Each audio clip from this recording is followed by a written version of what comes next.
Hello, everyone, and welcome back to the second episode of your new favorite podcast, Democracy Fight Club. Thank you all for your feedback so far. Happy that you liked our previous episode, and make sure to follow us on YouTube, Instagram, and Twitter. I'm Mensur Seferovic, and I will be your host for today.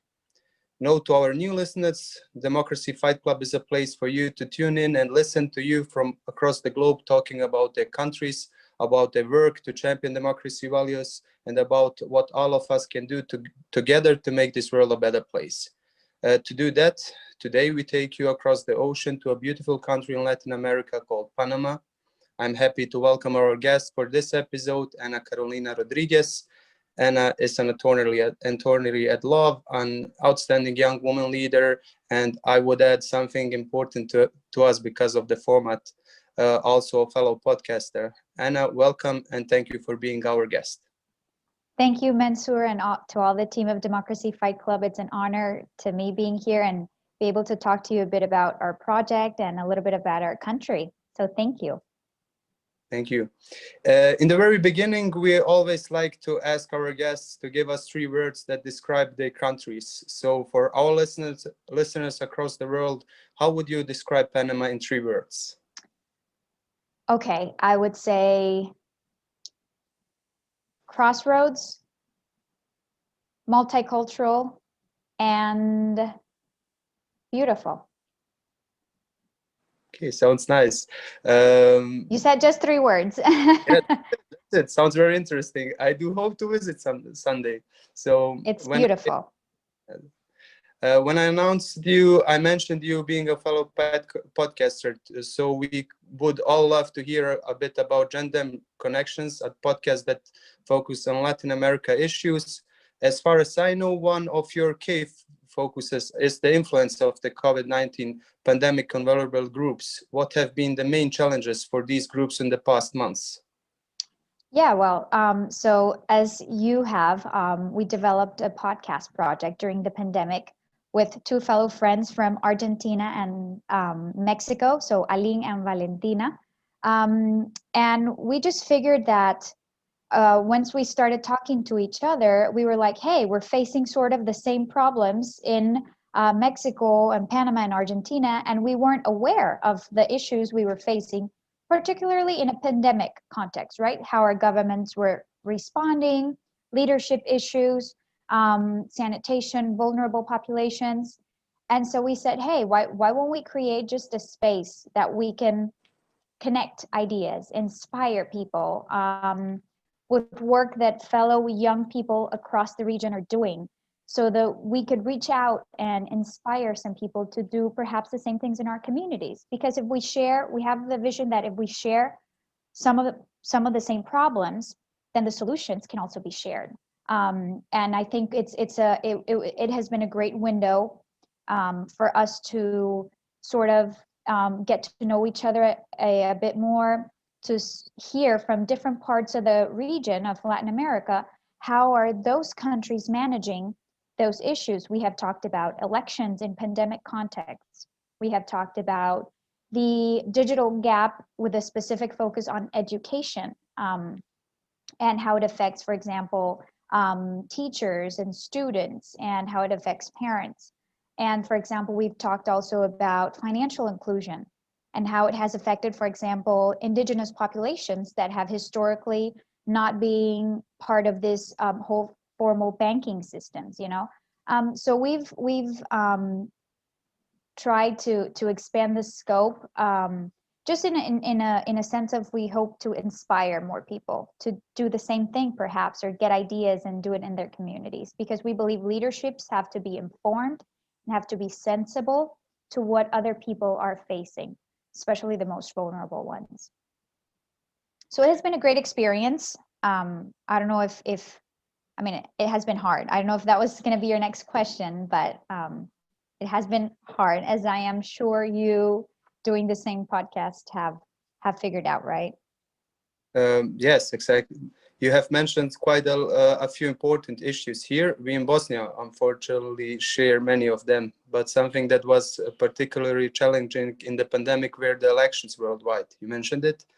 We have an extensive experience in election observation in Panama. That has a history of high voter turnout in Panama. What were your impressions? Why is this so? What are the ways that we were shown to be efficient in getting out of vote? Well, we have a very particular system in Panama. So we had 21 years of a military dictatorship. So that ended in 1989 with the invasion of the United States to Panama. So during that time, free and fair elections were not held, right? As is common in dictatorships. So I think that's one of the issues why we in Panama value democracy so much, because it's very, very recent. It just ended in 89. And also because we have elections just once every 5 years.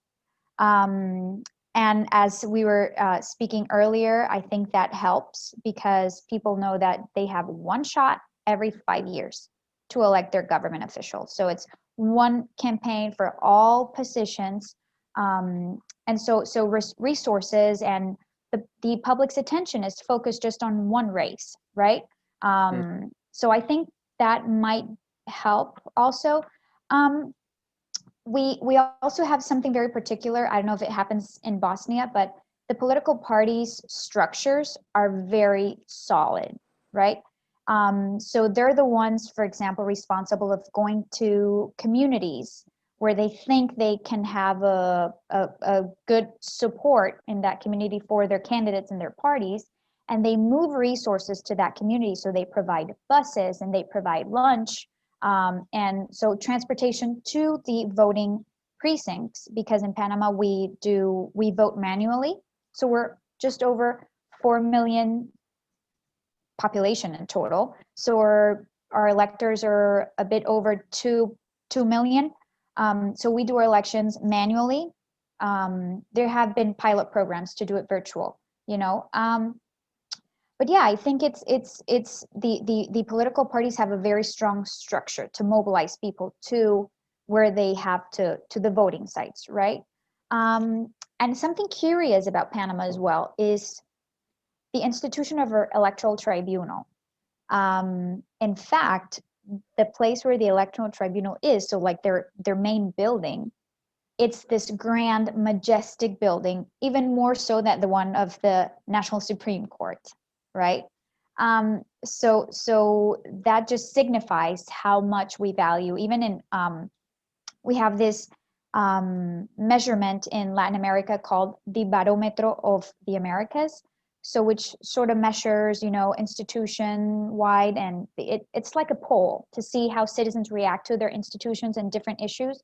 And in Panama, a few years back, it marked #1 institution for credibility and trust was the Catholic Church or a church, and #2 the Electoral Tribunal, over all other branches of government and everything. So I think also a key, which is a unique system, as I've been able to explore a bit with. I have been an electoral observer, for example, in the elections in Guatemala last year, and I brought up this issue, and everyone was like, "Wow, so unique." So what is it? Every 6 months after the president takes office, civil society, political parties, and the electoral tribunal meet in the Electoral Commission reform. So Electoral Reform Commission. So to discuss the elections that just passed, to see what were the flaws and how we can improve it. So every 6 months, since 1989, 6 months after a president goes into office, the Electoral Tribunal calls this commission, and they do reforms to our electoral code. So it's in constant renovation, and it's in constant review and in constant improvement. And I think that's such a powerful initiative, because it's civil society, political parties, and the regulator or the referee, which is the Electoral Tribunal, in one seat, right? So I think that also helps with the legitimacy that eventually drives a citizen to go vote or not, right? Panama is also a very safe, generally speaking, place. So you don't see electoral violence as much as you see in other like Central American or even other Latin American countries. So it's really stable politically and socially. So that also helps with people feeling safe to go out and vote. So as I say, a lot of factors that contribute to the legitimacy in the process, and of course the electoral observation. I don't know if you want to ask something about it, but it's a figure that I don't know if exists in Bosnia or. Sorry, I didn't hear you. So can you repeat it? Sure. The electoral observation is Okay. also a key part in Yeah. the elections. So also, since 1989, it was the Catholic Church started the movement. So because churches were in every community and it had strong ties and it had a lot of legitimacy. So they started being an impartial observer of the elections. So no power at all, just go to the voting sites and report what they're seeing. So I was also I've been able to form a part of that since 2014 of the national team that coordinated the electoral observations. And in that year, it was an open call for everyone in the society that wanted to be an electoral observer. So we got people from universities, a lot of students that go those hours as social service required for you to graduate. People from all other faiths, just citizens concerned that wanted to be part of the process, that weren't part of any political party. Um, so it has grown since 2014, and it gives a lot of legitimacy because even though in the voting sites we usually have, I mean, by law, there's always law enforcement officials in voting sites and personnel from the electoral tribunal. Having an electoral observer, with our white caps and just like a white vest, some people feel more confident just talking and reaching out to us. Um, and also, all the information that electoral observers gather during the election process, it's taken to the Electoral Reform Commission. So Mhm. it's valuable insight, what we see, the problems we see, what are the good things, what do people tell us if they reach out to us. So it's a lot of components from the elections. Sounds interesting. During our preparation call, we discussed also the importance of increasing women political participation. Around the world, we struggle with a low number of women in decision making. As a young woman yourself, what would be your advice to young women out there in the journey of equality? Yeah, that's a big question. And we actually did an episode, our first episode in our podcast was actually about women and legitimacy and all the challenges women are facing and how the pandemic might be worsening or improving situations in different contexts, right? Um, and in that time, our guest speaker, which was someone from the director of the Women's Democracy Network from Argentina, Raquel, she mentioned something important that we will not be able to achieve women's participation in equal conditions if we do not end violence against women. So it's really an integral part. I think Latin America is still a very it's a society that values men more over women. So a lot of like macho attitudes. If you're a woman and participate in politics, you get attacks like, don't you have a husband? Why don't you go home and take care of your children? You don't see people asking that to a male politician, right? Um, in Panama last election, only 17% of candidates running were women when we represent more than 50% of the population. So those numbers are scary, right? Even though the political parties have to have quotas, so equal number of men and women um, running for their primaries, so like their internal elections, there's not a quota system that might help. So that's currently being discussed in the Electoral Reform Commission as well. And so I think it's to get more women in decision-making positions, it starts by addressing violence, addressing childcare, education. All political parties, for example, are mandate in Panama to have a special, like a women's office, right?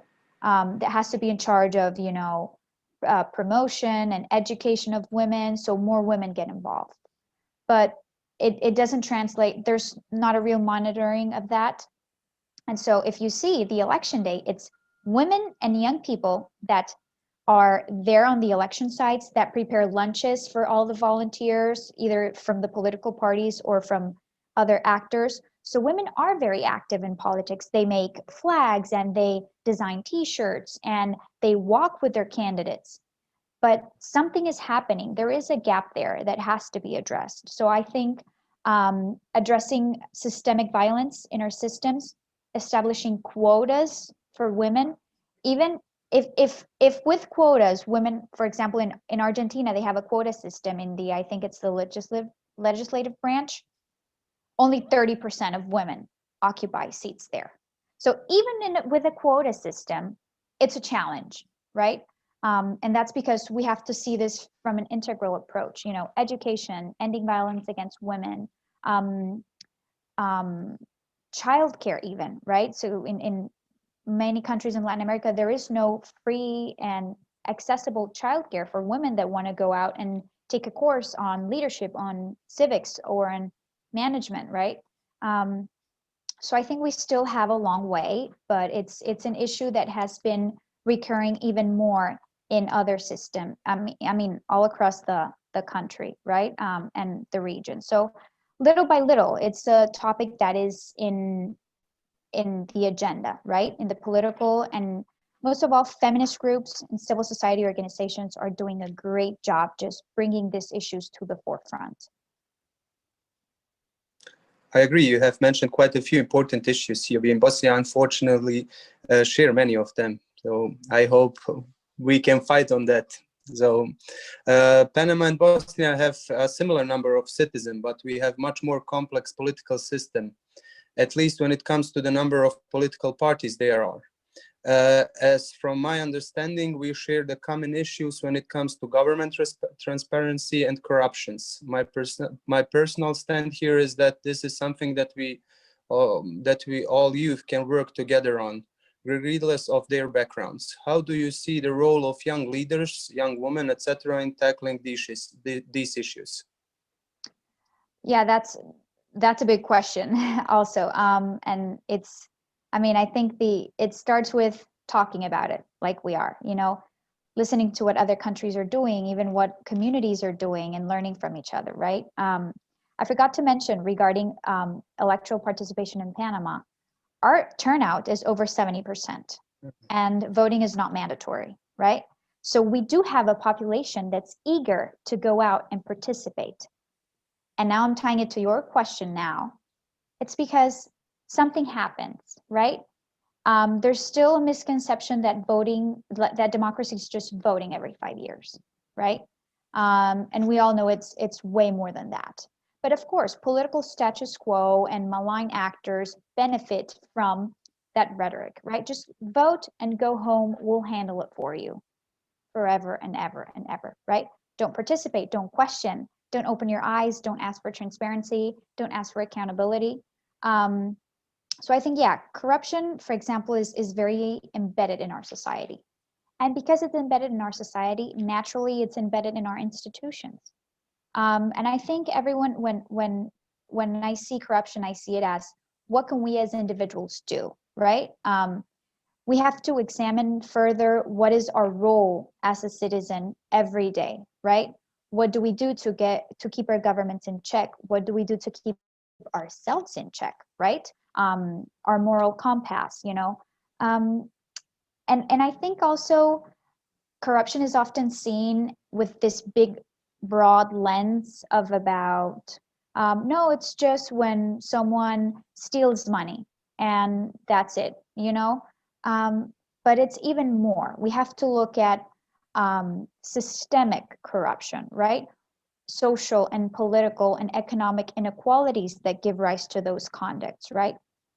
as an attorney, of course, I see the legal systems, so what is the criminal justice policy in Panama, for example? Well, the famous Odebrecht scandal that swept all across Latin America during the last couple of years, is a perfect example of corruption by public entities, by public officials, and by corporations and private citizens, right? And in Panama, there has been barely, just to say none, real actions for it, right? So an interesting thing that I wanted to bring up is that there's already an international multilateral movement of some countries that are proposing to establish an international tribunal to prosecute corruption-related crimes. So this is something big. So countries are figuring out that what's hindering their advancement in societies is precisely corrupt practices, right? So much that they're thinking of establishing an international tribunal to prosecute them. So I think it's a very complex issue that goes beyond just stealing. It's about what do we do to keep our governments accountable when our governments themselves, don't want to give us the tools or want to hinder our free speech, our right to protest. Like, how do we keep governments accountable in such situations? And even though we no longer live in a dictatorship, a lot of those institutions prevail, right? So some protests here in Panama that require that from civil and private citizens that have gone out to protest for greater accountability, they just get peaceful protests. They just get beaten up by the police. We've had in recent years, a couple months ago, we had some issues, just people standing in the road with just a sign like "No more corruption, be transparent, don't steal the money," and they just get beaten up by 2, 3, or 4 policemen, right? So you don't have to live in a dictatorship for those things to happen, right? So what do we do when our government themselves don't want us to, ask for more transparency and more accountability, right? So I think we have to be consistent and persistent. Get together with a group of people that think like us and that want a better country, right? And just demand more, right? Use innovative ways that our parents or grandparents didn't have. That social media, for example. Social media has been great in recent years to put more pressure in governments, and that has not only happened in Panama, it has happened in Europe, it happened in Africa, in the Middle East, right? And I like to speak in terms of how we're living in a century of information, right? In an era of information, right? And it's important because social media has given us the right to democratize a bit more information. So anyone with a cell phone and with a social media account can report what's going on, right? But with that also comes great responsibility, because in social media, there are also malign actors. We know it. It's in Panama, in Europe, in the US, in all over the world. There's people that want to perpetrate corrupt systems to maintain the corrupt status quo, right? So we have to be very careful with that, responsible with the information we handle, and that starts by being a good citizen. Yes, I agree. To wrap up, what would be your advice for young people that are now listening to us? How to fight for democracy? Well, I would say there's a quote in Spanish that says, "Lo personal es político." What's personal is political. See, easy translation. Yes. We have to understand that this is beyond voting, that our democracies and our systems need to be defended with each day and each and every one of our actions.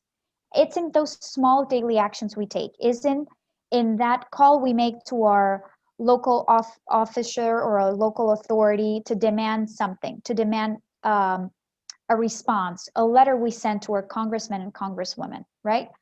It's those small things that start to amount to a bigger thing, right? And I think that our generation, because of all the information we have, we're starting to be able to see across the aisle, right? To sit down with people that maybe have a different way of thinking of reaching solutions different than we are. And I think we have to take that ability to reach across the aisle, to reach out, expand the scope of our works, expand beyond our short-sightedness, and get together with people that will help us get a greater and more integral view of what's happening. If and only if what's at the center of our motivations is dignity, human dignity, and respect for human rights and democracy.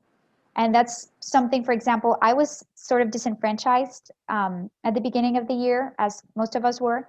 And then we started working on this podcast of Gender Connections. And it has given me a lot of stamina and a lot of energy just to see how great people are working out there in the communities every day to do great things to improve their lives, their communities, and their countries.